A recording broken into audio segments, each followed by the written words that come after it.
Модер буюу молийн концентрацийнхаа жишээ болгоодыг тайлбарлая. 250 мл эзлэгүнтэй 2 мг концентрацтай азотын хүчлийн уус үлбэлт дахиад хичнээн грамм азотын хүчил хэрэгтэй вэ гэсэн бодлого байна. За энэ болохоор доор нь ерөнхий томьёо өгөгдсөн байна. Араас нь азотын хүчлийнхаа харьцангуй томсыг болоод 63 граммыг авах нь байл. За эндээсээ томьёоны гаргалгаа хийгээд уус мэдзолонгод 31.5 грамм гарч байна. За хоёр дахь бодлого болохоор 14 грамм калиен гидроксид агуулсан 300 мл эзлэгүнтэй уус мэл калиен гидроксидын молийн концентрацийг олно гэсэн бодлого байна. За энэ бодлогыг хоёр аргаар бодно. Эхний арга нь бодох боломжтой. Эхний арга нь болохоор ингээд эхлээд калиен гидроксид харьцангуй массыг нь болоод 56 граммыг авах нь байл тийм үү? За эндээсээ мол оллоо 14 граммыг авах нь 56 граммыг авах нь байл. За ингээд тэгзүүний 25 мл гарсан. Бодлогод өгсөн байгаагаар бол 300 мл маань 1.3 литр гэсэн.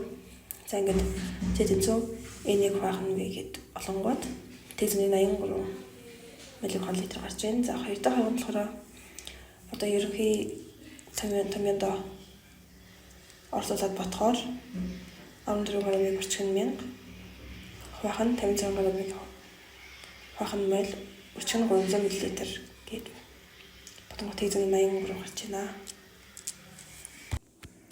За хоёр дахь бодлого нь болохоор 3 литр эзлэгүнтэй 1.5 мл-ийг авах нь литр концентрацтай хөнгөлөг хүчлийн уус үлбэлт дахиад хөхөр төрийн оксид шнийн эзлэгүн хэрэгтэй вэ хэвийн нацалт гэсэн бодлого байна.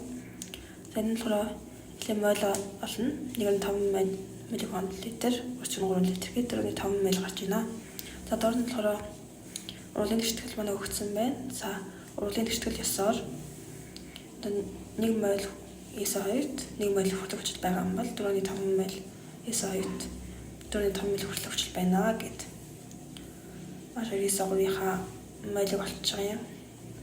За одоо эндээсээ дахиад томьёоны гаргалгааг эзлэхүүний олонгууд 4.5-ыг өчгөн 22.4 гэд 108 литр